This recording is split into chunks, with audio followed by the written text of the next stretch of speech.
ఏడాది కొత్తగా 571 పాఠశాల ప్రారంభం. ఉన్న పాఠశాలకే దిక్కులేదు. ఇలా 571 పాఠశాలలు ఉన్నాయి. ఇలా నాణ్యమైనటువంటి విద్యను అందించేటువంటి నేపథ్యంలో ఇలా ప్రైవేటు స్కూళ్ళు ఇలా విచ్చలవిడిగా వెళ్ళిపోయినాయి. ఇలా ఈ శాఖకు ముఖ్యమంత్రి గారే ఈ శాఖకు బాధ్యుడు. విద్యాశాఖ కూడా ఆయన దగ్గరనే ఉంది.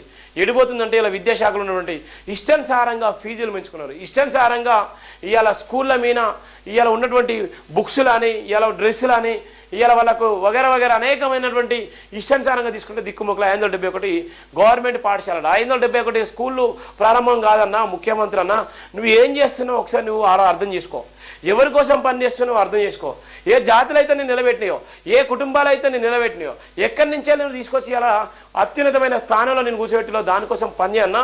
నువ్వు పిష్కాక్ మీద బ్రహ్మాస్త్రం పనిచేస్తే ఎవడు కూడా నమ్మలేని పరిస్థితులు ఉన్నారు. ఇవాళ ఉన్నటువంటి గవర్నమెంట్ స్కూల్లోనూ 571 స్కూళ్ళను ప్రారంభించని చెప్తాను. 571 స్కూల్లో ఏ విధంగా ఉన్నాయి, ఆ స్కూల్లో నిజంగా ఎంతవరకు నిజంగా కార్పొరేట్ స్థాయిలో ఉన్నాయి, ఆ స్కూళ్ళకు టీచర్లు రెగ్యులర్గా వస్తున్నారో రావట్లేదా, ఆ స్కూళ్ళకు టీచర్లు ఎవరెవరు వస్తున్నారు, ఎన్ని సబ్జెక్టులు ఉన్నాయి, ఆ సబ్జెక్టులకు టీచర్లు నాణ్యమైన విద్యను అందిస్తున్నారో లేదా, ఎంతమంది విద్యార్థులు వస్తున్నారు, ఎలాంటి విద్యార్థులు వస్తున్నారు, వాళ్ళకి కావాల్సిన మౌలిక వసతులు ఏమున్నాయి, అక్కడ ఉన్నటువంటి గ్రీనరీ ఏముంది, అక్కడ ఉన్నటువంటి డిజిటల్ క్లాసులు ఏ విధంగా ఉన్నాయి, ప్రభుత్వ పాఠశాలలో ఉన్నటువంటి విద్యాభివృద్ధిని ఏ విధంగా చేయాలి, అక్కడ ఉన్నటువంటి మండల స్థాయి అధికారులు ఏం చేస్తున్నారు, అక్కడ ఉన్నటువంటి గ్రామాల్లో ఉన్నటువంటి యువత ఏ విధంగా ఉన్నది, ఎంతవరకు గవర్నమెంట్ స్కూల్ వైపు వస్తున్నారు, ఇవన్నీ నీ తెలియదా?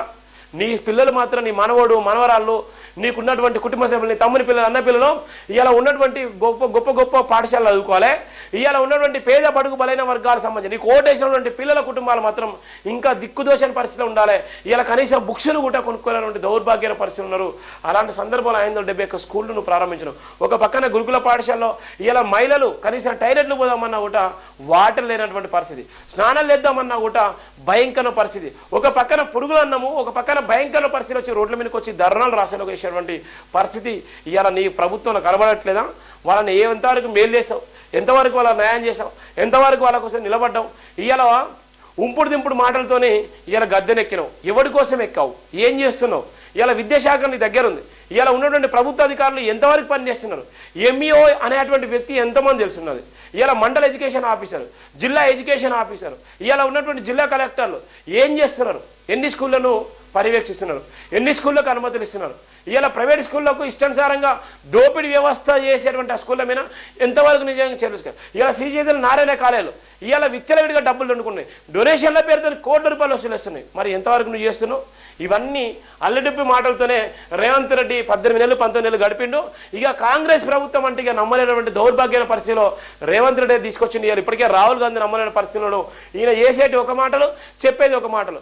ఎక్కడ పోతుంది ఏమో కానీ ఇవాళ ఉన్నటువంటి విద్యా వ్యవస్థను అయితే సర్వనాశనం చేసినటువంటి పరిస్థితి అయితే ఈ రేవంత్ రెడ్డికే ఉన్నటువంటి నేపథ్యం ఉంది. హెచ్ఎండిఏ మున్సిపల్ లేఅవుట్లలో పాఠశాలల ఏర్పాట్లు, పాఠశాలలో విద్యా ప్రమాణాలు పెంపే తమ లక్ష్యం, విద్యార్థులకు నైపుణ్యాభివృద్ధి కల్పించేలా బోధన, అందుకు అనుగుణంగా విద్యా వ్యవస్థల మార్పులు, అధికారులతో ఉన్నత స్థాయి సమీక్షలు ఎప్పుడు వేస్తారు? ఇప్పటికే ప్రారంభమైనాయి, 12 తారీఖే ప్రారంభమైనాయి. ఎప్పుడు చేయాలి? అది ప్రారంభించి ఎప్పుడు ప్రారంభించాలి? ఏ ఇయర్కి ప్రారంభించాలి? ఇది ఒక దోపిడీ వ్యవస్థ. మనం ఇలాంటి ప్రభుత్వాన్ని ఏర్పాటు చేసుకొని ఇవాళ ఎవడు పాలైందిలో తెలంగాణ అంటే ఎవడేరుతున్నారో తెలంగాణ నేపథ్యం ఉంది.